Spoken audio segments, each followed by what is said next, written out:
ไม่สูงค่ะเมื่อได้เป็นวันที่14เดือนธันวาคมที่3ปี2026ในตอนแรกข่าวใส่หมอหอมมีข่าว3ตอนที่มาเปิ้นเผาค่ะตอนที่1ลงปอนจึงแขเดจ้อยเทียมอิหร่านฝ่ายป้ายเปิงก้นกว่าข่าวเที่ยงตอนหนึ่งปางตึกลงสึกเป็นแห้งที่เมืองเลบานอนตึกคือก้นเมืองตั้งน้ำข่าวเที่ยงตอนหนึ่งสังว่ากว่าซื้อซิมฟ่นเมียงเปิ้นอำสางถกจังญาตามคอกแลตามไม้เงินตั้งน้ำอ่อนตั้งเปิ้นได้ก็มาถ่อมด้วยข่าวโหในอ่อนตั้งคาลงปอนจึงแขเดจอยเทียมปันอิหร่านกว่า เมื่อวันที่13เดือนธันวาคมที่3ปี2026ในมีข่าวงาออกมาว่ากัวเจ้ขนผูกขาดปากของการลงไฟนอกเมืองแข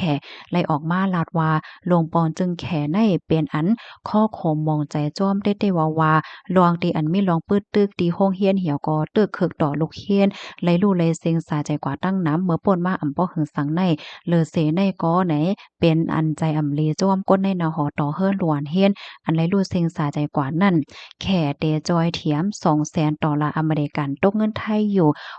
6.45ล้านบาทหรือเซนั่นแขรัดว่ายินหลีเดเดปันลองตั้งจอยเทียมที่เมืองอิหร่านเปิดาจอยเทียมให้ก้นวันก้นเมืองเจ้าอิหร่านในยางคามป่วนกว่าไลลองทุกค่าลองตั้งอย่าเผิดกินใจลงนั่นในค่ะออมตั้งฝ่ายลงปอนจึงแขค่ะย้อนแซ่ซ่วมลวงตีอันมีลองปึดตึกปื้นตีก้นวันก้นเมืองอยู่เศร้าค่ะเนาะตีอันอ่ำใจเปิ้นตีซึกเสียกอ ซัมมามีลองปึดตึกใส่เฮิรนเย่ก้นเมืองว่าโรงเรียนว่าสังว่าเฮ็ดจังไหนถึงที่เฮ็ดให้เป็นเพต่อลูกอ่อนนั่นค่ะเนาะมันอำลีเป็นเซอีดเนี่ยค่ะลองเฮ็ดตั้งสร้างจังหนังไหนในได้เลยว่าเป็นลวงป่นเปียนปักเปิงหมายมีส่วนเลยส่วนเป็นก้นจาจึงลมฟ้าก็ว่าลายจังเนี่ยเลอเสนั่นก็มันเป็นลวงตีป่นแปนคำเซนลวงต้วยถึงก้นลองเปิงก้นลองศิลลองศิลถ้ำเกี่ยวกับเลยลอง ก้นไหลจังไหนป้าแทงลูกกวนเหย้าหน่อยค่ะข้อมูลตอนในคาเลยปีมาที่ห้องการข่าวสิ้นหัวออกไว้ค่ะ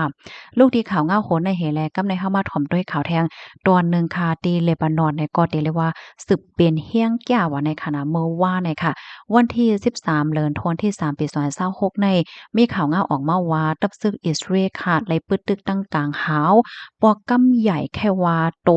เว้งลงเปโรดค่ะ3ปอก3กำในค่ะเปิดตาม เพียวม่วยเปียดโพเขาจุ้มจั่นสูงของจุ้มหินบอลเลาะเฮ็ดจังได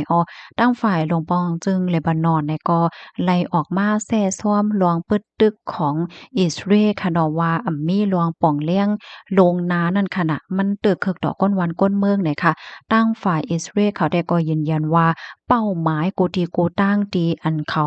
ปึดตึกในแท้ก็มันเป็นตีอันเกี่ยวข้องตั้งจุ้มยิบกองขิบบอลเลาะ โคมป้าถึงเฮิรนตึกอันมีไว้อยู่ดีในเว้งบาซูดานั่นยาวไหนคะเขาได้ก็ว่าเปิ้นตีๆนั้นนั่นไหนมันเป็นตีเหตุการณ์ป้ายมักมีของ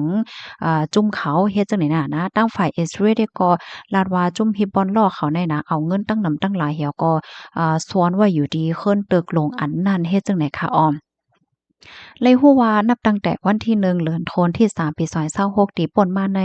มีโกนรู้เซ็งสายใจที่ในเมืองเลบานอนในเป็นกว่า6ปาก87ก็ยอค่ะและอันแลรับเจ็บมาเทียงหลายแฮงก่อนะคะเนาะย้อนก็เปอว่าตั้งฝ่ายอิสราเอลเขาปึดตึกตั้งกลางหาวในเสนะคะ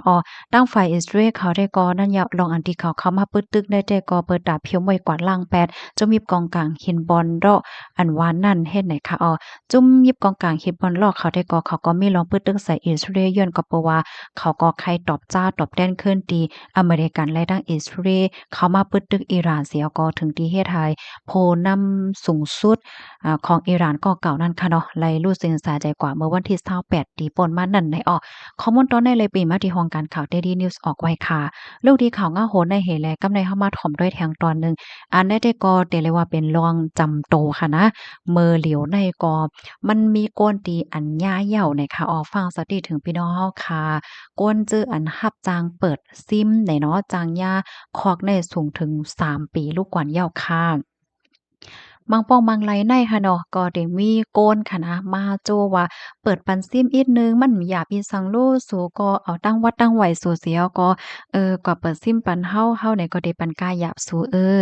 มันก็ไลหาปากมันก็ไลดึงเหงเฮ็ดจังแหนอะเนาะก้อยกะว่าพ่องย่ามมื้อเหลียวในที่ในเมืองไทยในเนาะเปิ้นเนี่ยก็ไล่ออกปักออกเปิงมาเหย้าเนี่ยค่ะ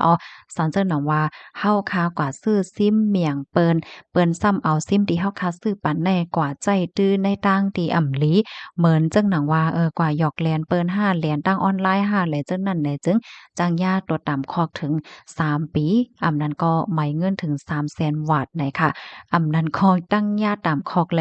ตามไหมเงินไหนอ้อตอนด่าโก้นที่อันเป็นนายนาป้อยจ้าจองหยาโฆษณา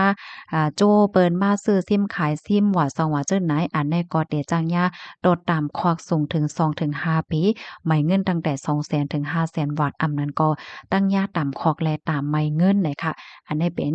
ดังฝ่ายเมืองไทยเขาเปิ้นพาออกมาจังไหนเหย้าไหนเนาะอันนี้ก็แค่ย้อนป่องเลี้ยงปันในตรงวงพี่น้องเฮาค่ะให้ป้อจังไรห้าโพแลจังไรฟังกันนำเสกำไหนค่ะเพราะว่ามีคนเสก็มาโจพี่น้องค่ะก็เปิดซิมกว่าซื้อซิมไหนพี่น้องค่ะอย่าไปกว่าซื้อปันล้านๆค่ะเนาะเลยเสียว่าเป็นก้นในนาหอตอเฮิรนเฮาเป็นพ่อแม่เฮาห้าลูกล่างห้าปีน้องอันหยุ่มยำตั้มใจกันไล่เต๊ะๆกันนานก้อยเนี่ยค่ะนะบางก็ได้ว่าโอ้เฮาค่ะกว่าเปิดปันเขากว่าซื้อปันเขากำเหลียวก็มันยาวลู่เนี่ยพี่น้องค่ะอย่าลืมเนาะเมื่อว่ากว่าซื้อซิมนั่นไหนเปิ้นเตย้อนด้วยวัดไหวพี่น้องเฮาค่ะเปิ้นได้สแกนหน้าจอแม่นค่ะหือเพราะว่าเฮาค่ะขายปันเปิ้นเอาซิมโฟนเฮาค่ะนั่นกว่าใจเฮียงละหลายก็ฮู้เพราะว่าเขาก็ใจได้ตั้งดีผิดไหนเพราะว่าเปิ้นเอาตั้งผิดมาเปิ้นเตมาเอาตั้งผิดก้นตีอันกว่าซื้อปันนั่นย้อนก็เพราะว่าเปิ้นฮู้หมดแล้วว่าจื้อว่าหือ อยู่ไว้ตีนไหลว่าสังว่าจังไหนเนี่ยค่ะเพราะว่าย่ามาจังไหนเหย้าหรือสิว่าย่าตามควัก3 ปีย่าใบเงินเหย้าก้อยมกะแต่เข้าป้ากึกเปิ้นจือเนาผ้าแทงลูกกวนสืบได้กว่าพี่น้องค่ะดีกว่าเฮ็ดวัดเฮ็ดไว้ห่ากว่าแห้งๆในจังไหนก็มันได้หยาบเหย้าค่ะเนาะมันได้เข้าป้าในเซ็นจือดีว่าก้นๆได้ๆเกี่ยวข้องกันดัง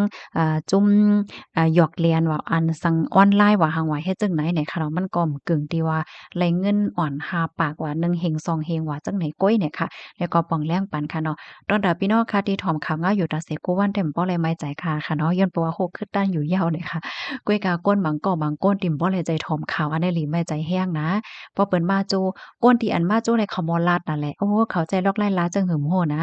เพราะว่าก็เฮ็ดตกลอกเขาเนี่ยก็ปังยามากก็อโลน่าใจนั่นน่ะเนาะยินจมกูก็ที่รับถ่อมปันแห้งค่ะย้อนให้อยู่เลยกินวันในรอดเพศกันค่ะดอกไม้สงค่ะ